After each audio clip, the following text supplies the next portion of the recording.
We've got no information to suggest there's anything other than this person involved. He's in custody. There's a knife up there. He's been disarmed. This is 17-year-old Axel Rudakubana, who's just butchered 3 little girls and injured many others after barging into a dance club in Southport, Merseyside on the 29th of July 2024 and launching a vicious and unprovoked stabbing spree. None of the murderers presented in this video, who were all sentenced in 2025, is ever expected to go free, and the very Southport massacre is where we'll start. The perpetrator didn't pay the taxi that he took on the morning of the 29th of July 2024 from his home to the dance club, having armed himself before leaving home with a kitchen knife. When he invaded the dance studio where a Taylor Swift themed activity was taking place, the little girls were sitting at tables making friendship bracelets. The perpetrator immediately started stabbing people and tried to behead 7-year-old Elsie Stankham. Alongside Elsie, Alice Aguiar, age 9, and BB King, age 6, ended up murdered.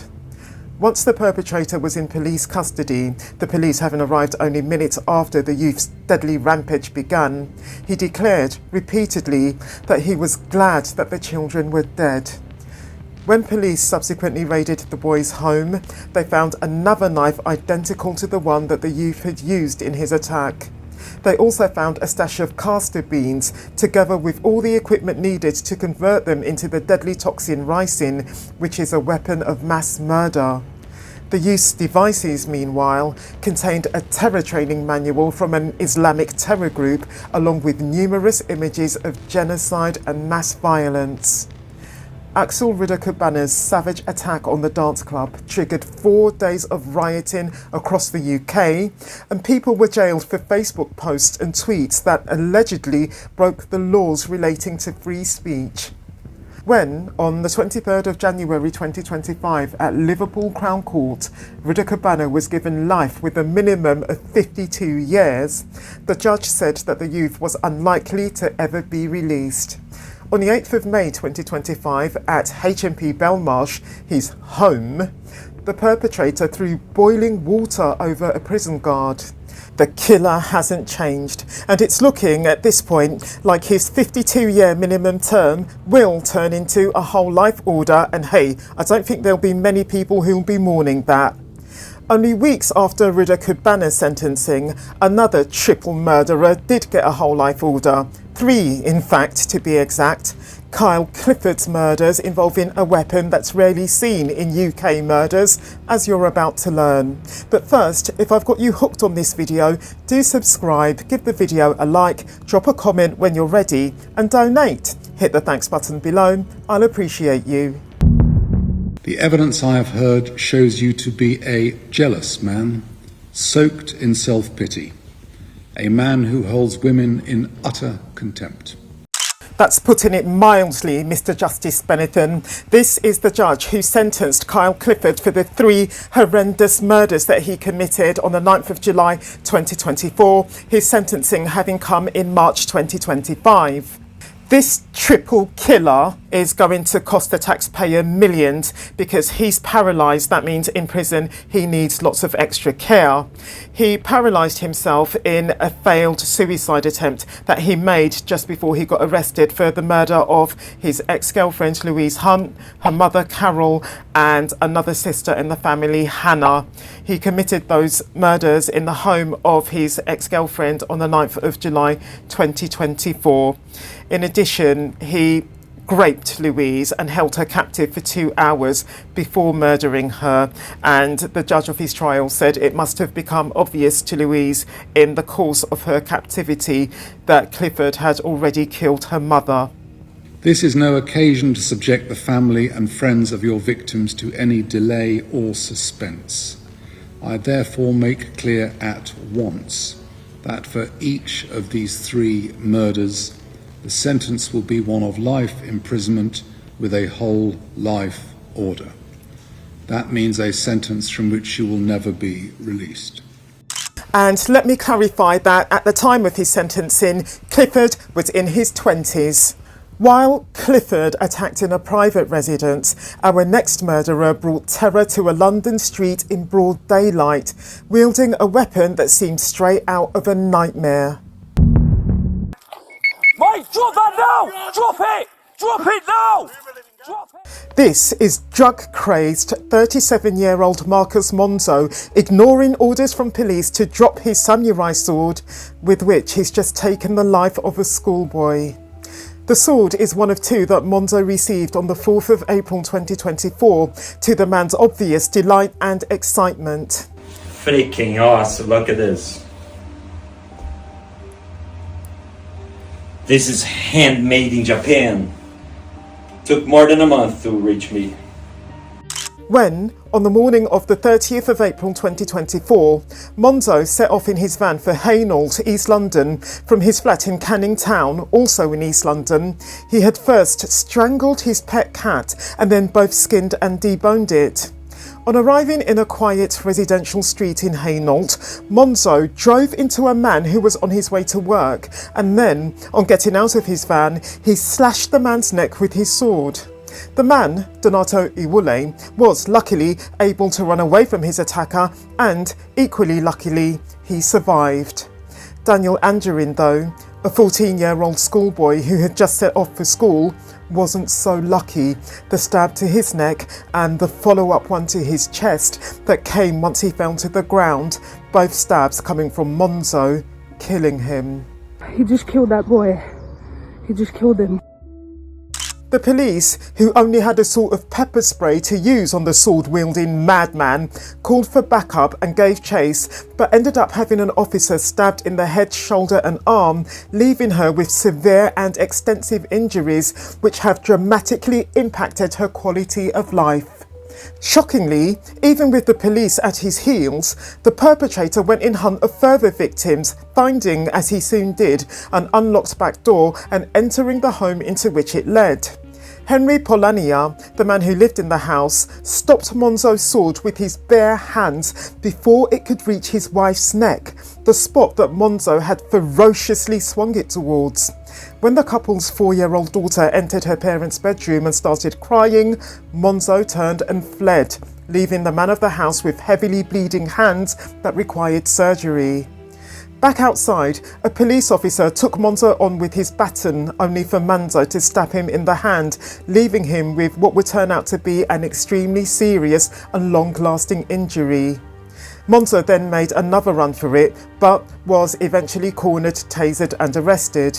In court, he claimed that he couldn't remember what he did that day, while admitting to drinking hallucinogenic tea and smoking cannabis in the past. Notwithstanding, on the 27th of June 2025 at the Old Bailey, for murder along with other offences, Monzo got life with a minimum term of 40 years. Public rampages shock us because they're random, but sometimes the most horrifying murders happen within families, triggered by something as trivial as a video game. Okay, you do not have to say anything, but it may harm your defence if you do not mention when questioned. From someone who murdered total strangers to someone who struck a lot closer to home. 46 prior. Juliana Prosper, 48, Giselle Prosper, 13, and Kyle Prosper, 16, were murdered in their home in Luton, north of London. Nicholas, we've explained what you've been arrested on suspicion of, okay? And this is who killed them, 18-year-old Nicholas Prosper, son and brother. Prosper was able to buy the gun that he used on his family by forging a gun licence. He shot his mother dead around 5:30 a.m. on the 13th of September 2024, a Friday the 13th, when, after hearing her eldest child moving around the flat, she got up and challenged him about what he was doing. He had planned to kill her, along with his brother and sister, later on that morning, just before leaving to go to his local primary school to perpetrate the mass shooting that he had planned, to be exact. After murdering his mother, Prosper left on one of her legs a book called How to Kill Your Family. Afterwards, the youth shot his sister in the eye, killing her. Straight after that, he shot his brother in the chest and then stabbed him over 100 times before shooting him in the head, killing him. Sometime after subsequently going out, Prosper himself flagged a passing police car down. What we don't see in the video of his arrest are the moments when, according to police testimony, the killer was behaving with inappropriate cheerfulness with the officers. In his police interview, meanwhile, the perpetrator had no comment and no remorse.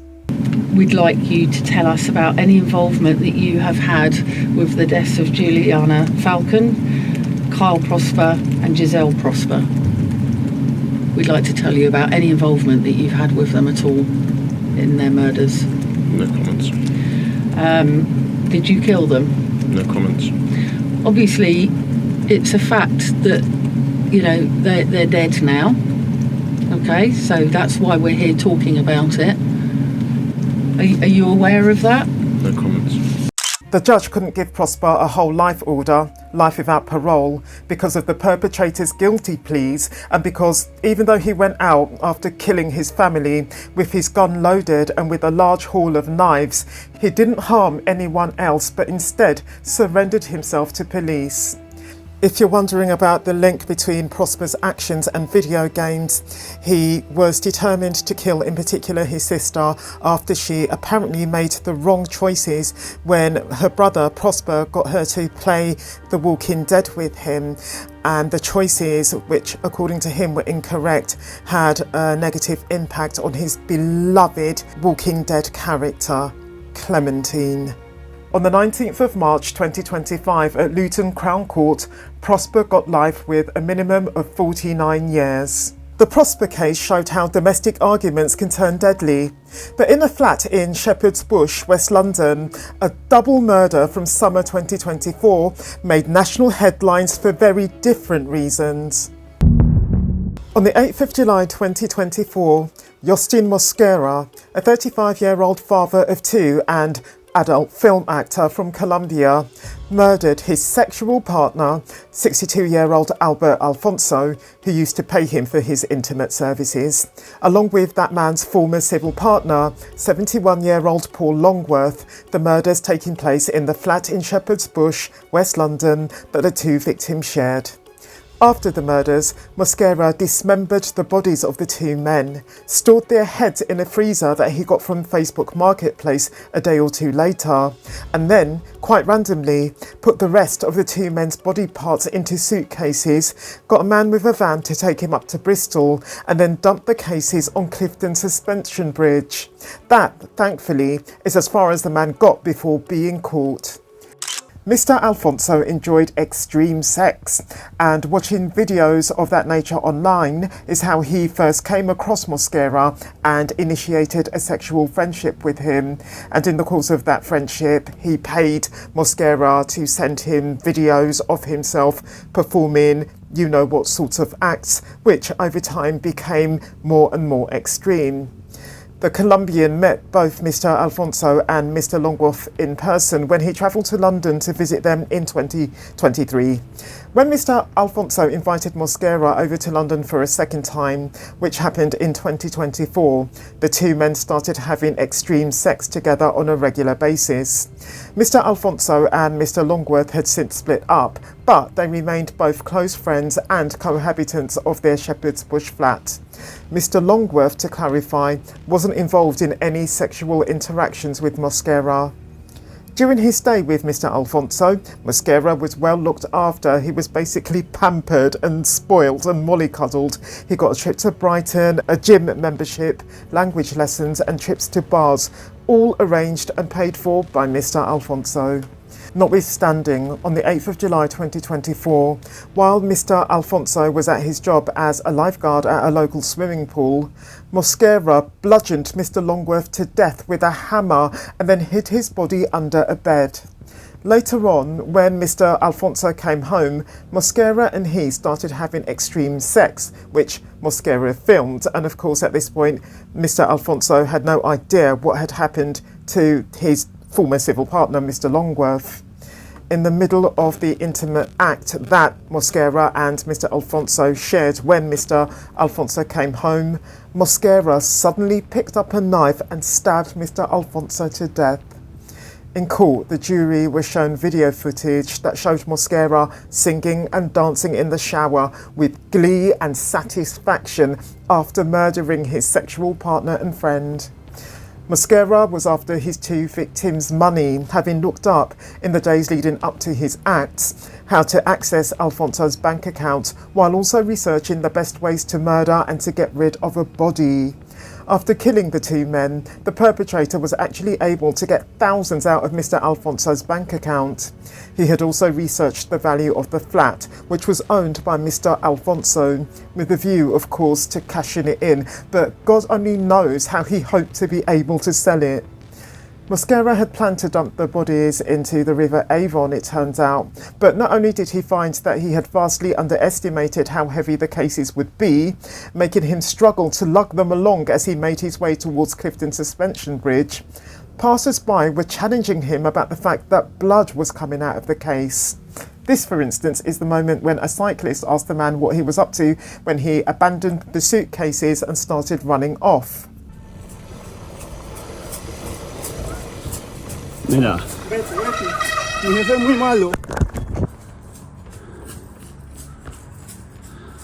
This was the 999 call from a member of the public that led to Mosquera's arrest on the same night. We're going to need some police up here quite urgently, I think. We had a gentleman up here who was dragging a case behind him. The case is broken and it looks like it's really heavy and there's blood coming out of it. He said it was car parts, oil. It doesn't smell of that at all. We're convinced it's blood.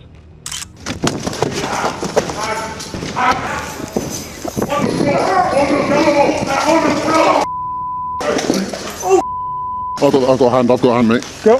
Yeah. I can say the words, I need secure. Go. Stay down, John, yeah. Oh my god. What happened?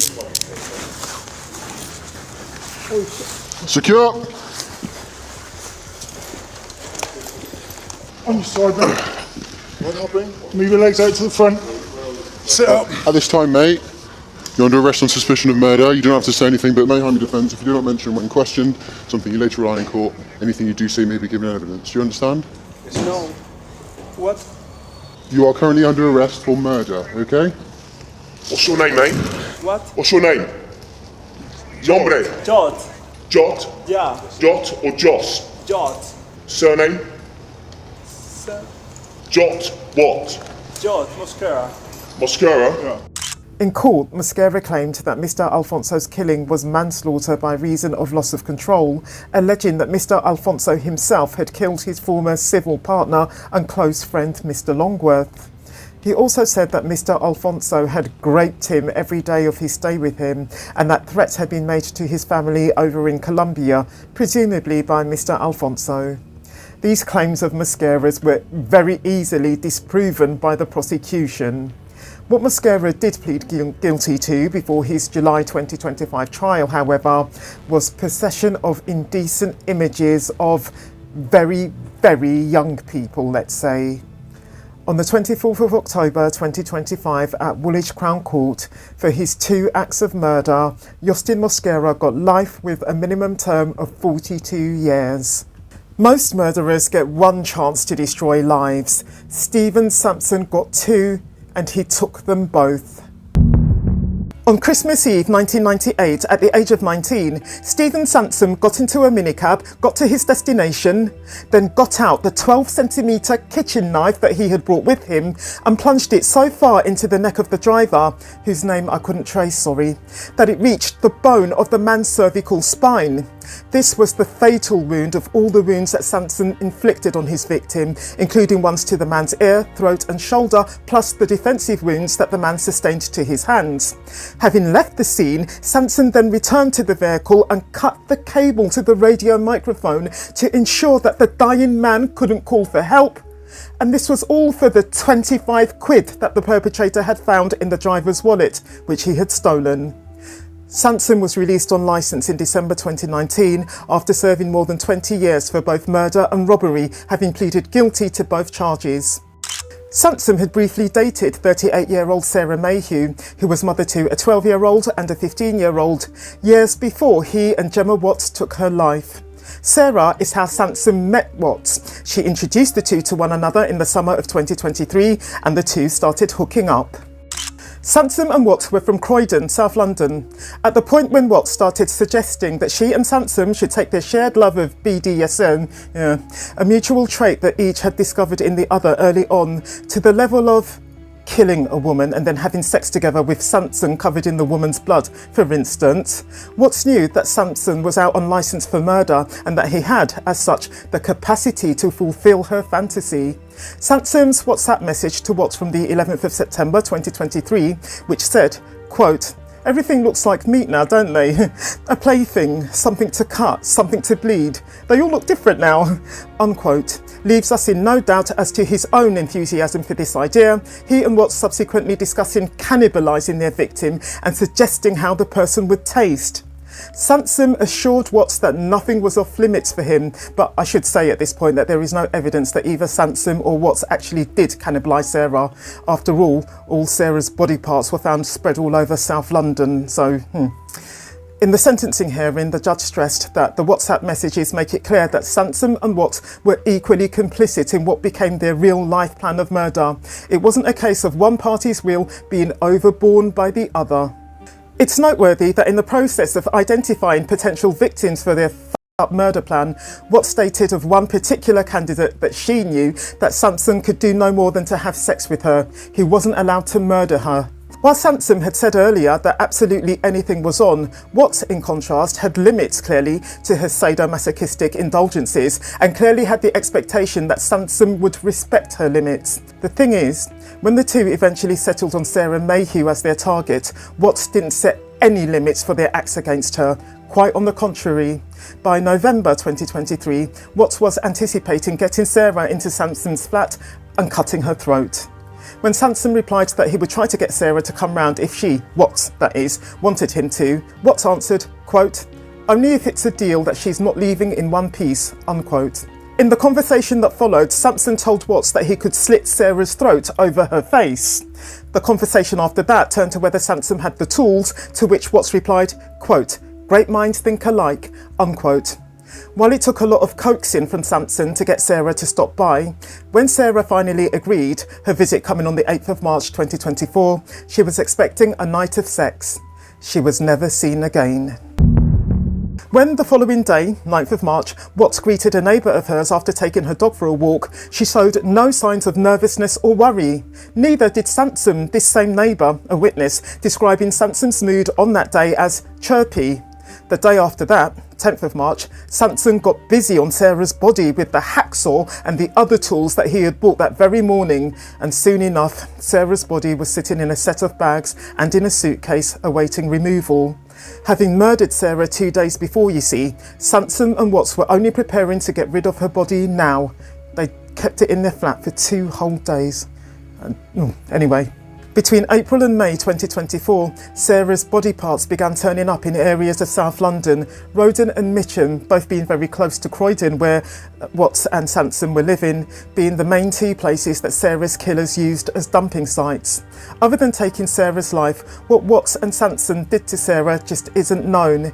Neither Sansom nor Watts would say, and with the decomposition and dismemberment of the body, the pathologist couldn't trace the harm inflicted on Sarah. At the sentencing hearing, where Watts got her 30-year minimum term and where Sansom got his sentence, whose details you know, a whole life order to be exact, the judge condemned the 2 killers' lack of remorse, citing words from a letter from Watts to Sansom saying, quote, "Love lasts, my evil twin," unquote. Another 2 savage animals. After getting out of prison for his first murder, Stephen Sansom struck again, and so did Direece Roche. Roche committed his first murder when he was 16. He and his brother Owen went round to the home of Adam Steele in Salford in Manchester, northwest England. The occasion was New Year's Day. They went round to try to find Owen's girlfriend. There'd been some struggles and tensions between Owen and his girlfriend, and when the brothers turned up to Adam Steele's flat, they demanded to know where the girl or woman was at. That caused an argument that erupted into the street, and Direece Roche, for whatever reason, got out a knife and stabbed Adam Steele to death with it. For that murder, Roche got a life sentence with a minimum of 12 years. His brother, meanwhile, got an indeterminate sentence for manslaughter. 8 years after Roche was sent down, his legal team tried to get him out early. They said he was a reformed character, he had an excellent prison record, and he had raised money for charity, he had cut ties with all his criminal friends, and he was planning on enrolling for a psychology degree. There's no doubt that the judges were very impressed with the progress that Roche had made in prison, but they ultimately refused him early release because they just weren't convinced that he was fully reformed, fully rehabilitated. And we can see now that their scepticism was fully justified. For instance, on day release from HMP Kirkham in Lancashire in May 2023, Roche was found with a lock knife in his bag. He denied knowing anything about it, but in any case, he was released from prison that same year, September 2023. So off Roche went out of prison. Freedom was his again, although he is on licence, or rather was on licence forever, because when you get a life sentence, which you always get for murder, you do whatever your minimum term is, and then when you get out, you're on licence for the rest of your life, which means that you have to live by a strict set of rules, and if you break any of those rules, you can be sent back to prison for any length of time. Knowing that he had his licence hanging over him for the rest of his life, 9 months later, Roche went and murdered his great uncle, Fintan McDwyer. A father and a grandfather, Fintan McDwyer was 64. He lost his wife back in 2005. By the time of his murder, he was retired, and one of his favourite hobbies was taking his beloved dog Sammy for daily walks in his local park. When Direece Roche was little, he knew his great uncle. They would see each other regularly enough, but as Roche got older, his uncle, for whatever reason, fell out of his life. And another important point about Roche is that 3 years before he murdered Adam Steele, which, sorry for not saying this earlier, he did in 2011, he lost his mother. Her name was Samantha Toohey, and she committed suicide in 2008. In the note that she left behind, she said that when she was little, she was essayed by one of her uncles. Fintan McDwyer was one of her uncles, but the fact is, Samantha had 12 other uncles, and she didn't say which one it was, if it was any. Sorry, maybe she was essayed, maybe she wasn't. I personally don't know. So there was no evidence that it was Fintan McDwyer, and after Fintan's murder, the police looked into whether it could have been him, and they couldn't find any evidence to say that it was. So now we're all probably wondering, did Roche believe that that particular great uncle of his, Fintan McDwyer, was the one who had essayed his mother? And if so, was that why he decided to kill his great uncle? Just before killing his great uncle, Roche actually went to visit his mother's grave. She is buried in Southern Cemetery in Chorlton, and then, just a few hours after murdering his great uncle, he went back to her grave again. On the day that Roche murdered his great uncle Fintan was home alone, except for his dog Sammy. His son Ryan, you see, had gone away to a wedding with his girlfriend. Late at night on the 29th of June 2024, Roche put on a balaclava and other dark clothing. He left his home in Longside and went on foot to the home of his great uncle. He went through people's gardens, and when he got to his great uncle's home, he tried to open a ground floor window to get in. He wasn't able to do so, but then he found a ladder in a nearby garden, and he used it to climb up to his uncle's bedroom window, and he got in that way. And then in a matter of about 90 seconds, he stabbed his great uncle to death. and he stabbed him 77 times. Finton's body was only discovered 2 days later when his son Ryan came home. Police arrested Roche in his home on the 6th of July. It was easy for them to find him because they found DNA on objects that were left near the home of Finton McDwyer, including some blood that was smeared on a fence, because remember, he'd got into his great uncle's home by climbing through gardens of neighbouring houses. And remember, because Roche is a convicted murderer with a criminal record, his DNA was in the police database. In his police interviews, he told them that he himself, as a child, had been essayed by his great uncle Finton McDwyer. It turns out, though, that that was the first time he had ever mentioned the matter to anybody. And he said that the reason for that was because beforehand he was too scared to talk about it. Roche also claimed that his great uncle had told him that his dog Sammy was named after his mother, Samantha Toohey. He said that that link disturbed him and that he decided that he had to steal the dog. Somehow that would stop the idea of the dog being named after his mother disturbing him.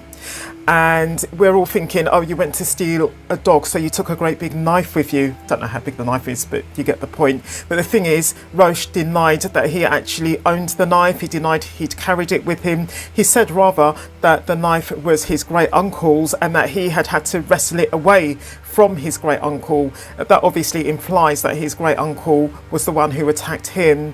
Funnily enough, the court didn't quite believe him, especially considering that Roche had stabbed his uncle 77 times. That is not self-defence, that's a furious, frenzied, ferocious act of murder. On the 19th of September 2025, he was told that he would spend the rest of his life in prison because he was given a whole life order. Direece Roche's second murder victim was someone he knew and was related to. But Shaine March's second murder victim was not only someone he knew, but also someone who loved him deeply, and who, when he murdered her, was carrying his child. Record this. Yeah? Everything's cool, recorded in the van, sir. I don't ever want to come up. Keep me in it. Keep me in Joe. Anyway, I want my grave in a Joe. Yeah? Yeah! That's me. You see my face? Yeah! These words of 46-year-old Shaine March don't express any remorse of his for stabbing his pregnant girlfriend to death. They're words of defiance and shamelessness. In the early hours of the 22nd of July 2024, over at his girlfriend's flat in Walthamstow, East London, Shaine March picked up a knife and stabbed his very girlfriend, 32-year-old Alana Odysseus, mother to a 2-year-old girl and also expecting for a second time with none other than Shaine, and stabbed her at least 19 times, as well as slashing her at least 5 times. A number of the wounds were defensive injuries, caused as Alana, of course, tried to protect herself. The stab wounds that March inflicted to her legs were consistent with her being on the ground and kicking out. Her blood was found both inside and outside her flat. Just before 3 a.m, neighbours found Alana outside, bleeding and repeatedly naming March as her attacker. Despite the efforts of her neighbours and then the emergency services, who arrived, of course, within minutes of the 999 calls that they got, Alana couldn't be saved, the woman being pronounced dead at 3:52 a.m. The murder weapon, a kitchen knife measuring 24 centimetres in length and 2.8 centimetres at its widest point, was later found abandoned nearby in front of a neighbour's door. It was heavily stained with Alana's blood.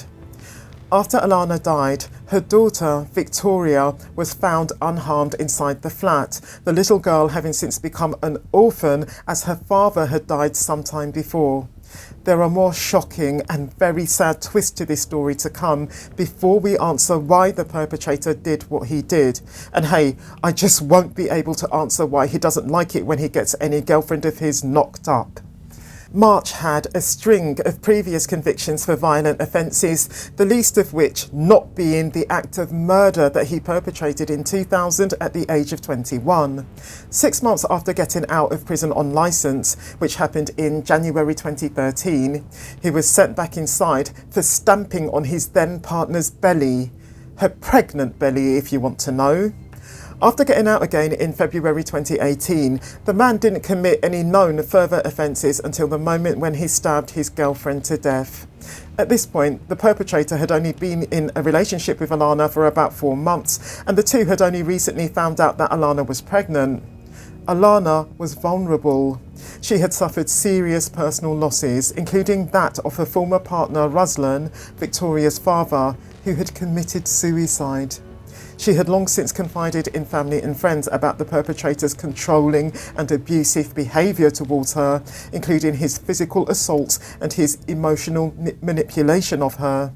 Only hours before her death, in fact, she had WhatsApped a sister of hers called Jasmine and told her about feeling unwell, about the perpetrator's acting up, about her pain and about the man's indifference to it, and also about her need to protect Victoria. She told her sister, quote, "Can't help who you love, but he don't love any of us," unquote. Later on, Alana and her boyfriend had a blazing row that eventually spilled out onto the street, the perpetrator taking that opportunity to lock Alana out for a while after subsequently going back inside himself. This was around midnight on the 22nd of July 2024.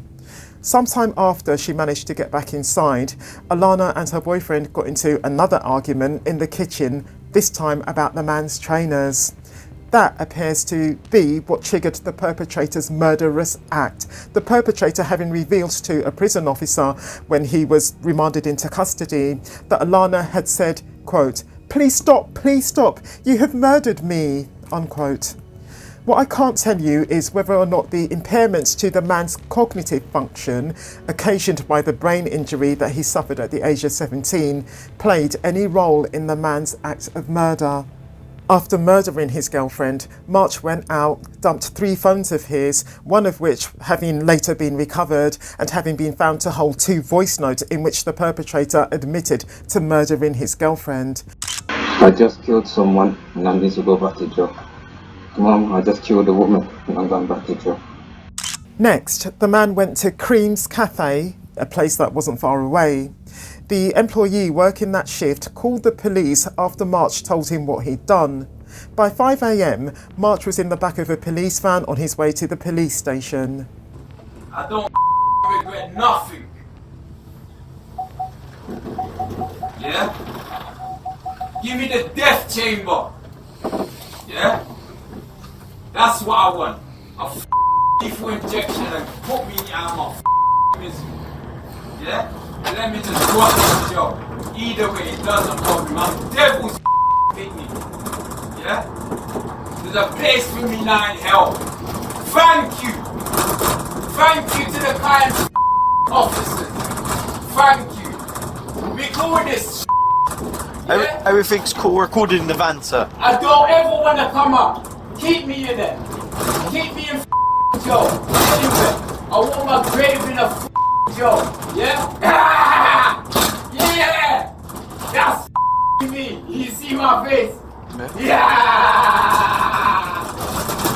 When, on the 31st of October 2025 at the Old Bailey, March was sentenced, he'd been in prison for 15 months.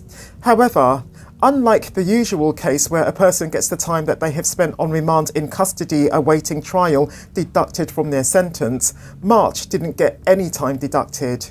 The man wasn't in prison on remand between his arrest and his sentencing. He was in prison doing more of his life sentence for his first murder. You and everyone else in court should understand 3 things about the minimum term that I am about to impose.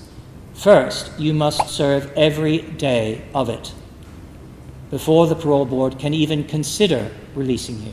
Following your arrest for the murder of Elena, you were recalled to prison to continue serving your life sentence for the murder of Andre Drummond. There are therefore no days on remand in custody to be deducted from the minimum term that I must impose. So, at the Old Bailey on the 31st of October 2025, 47-year-old March got a new life sentence with a minimum term of 42 years. Unlike Shaine March, 20-year-old Nasen Saadi didn't know either the woman that he stabbed to death in May 2024 down on a beach in Bournemouth, or the woman that he nearly stabbed to death on the same occasion. And that was the whole point. Keep walking! 20-year-old Nasen Saadi has never had a girlfriend. Walk backwards! Walk backwards towards my voice! Never had sex. Keep walking! Keep walking!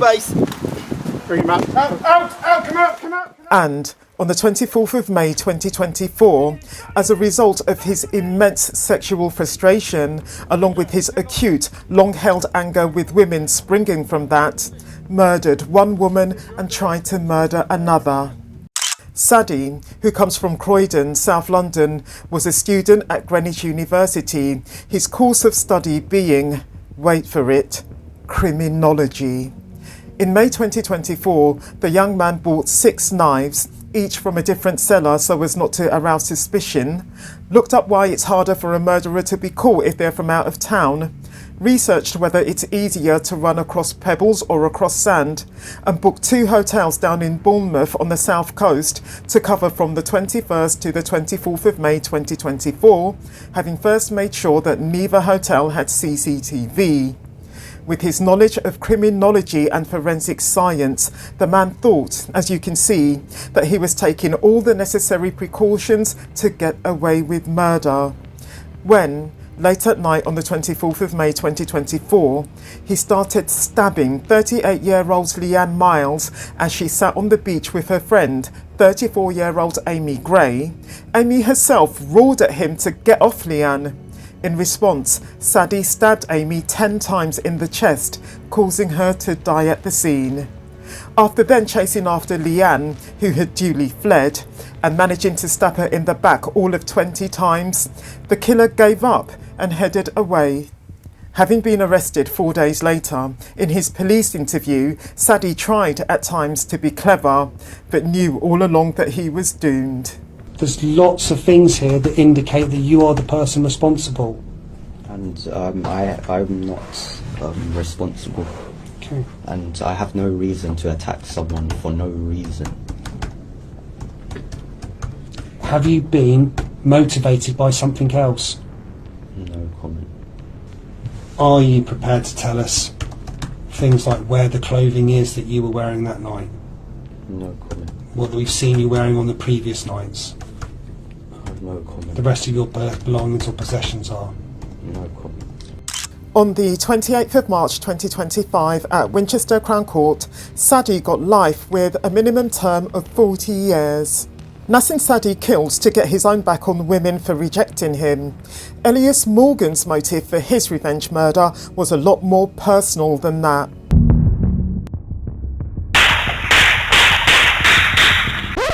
The February 2024 murder of ex-prison officer Lenny Scott by repeat violent offender Elias Morgan was 4 years in the making. On the 8th of February 2024, Morgan waited for 53 minutes outside the gym on Peel Road in Skelmersdale, North England, for Mr. Scott to come out. At 7:35 p.m, the moment when Mr. Scott duly emerged, Morgan, who was wearing an orange high-vis jacket, walked up to Mr. Scott, pointed his self-loading handgun at him and shot him all of 6 times at close range. Mr. Scott dropped dead. Morgan, meanwhile, promptly took flight in a van that he'd had dropped off for him nearby the night before. Coming from Liverpool, northwest England, Morgan waited 4 years to carry out the threat that he made to Mr. Scott when, in March 2020, in response to Mr. Scott's refusal of his offer of £1,500 to keep quiet about the phone that he had found in his cell in All Course Prison, Liverpool, he became enraged. When Morgan executed Mr. Scott, he, Morgan, was 11 days away from his trial relating to the sexting that he'd done with a woman prison officer at All Course Prison years before, the which having come to light when Mr. Scott handed Morgan's phone over to investigators. On the 2nd of September 2025 at Preston Crown Court, Morgan got life with a minimum term of 45 years. If this video has gripped you, I recommend you to watch this one next. I'll meet you there.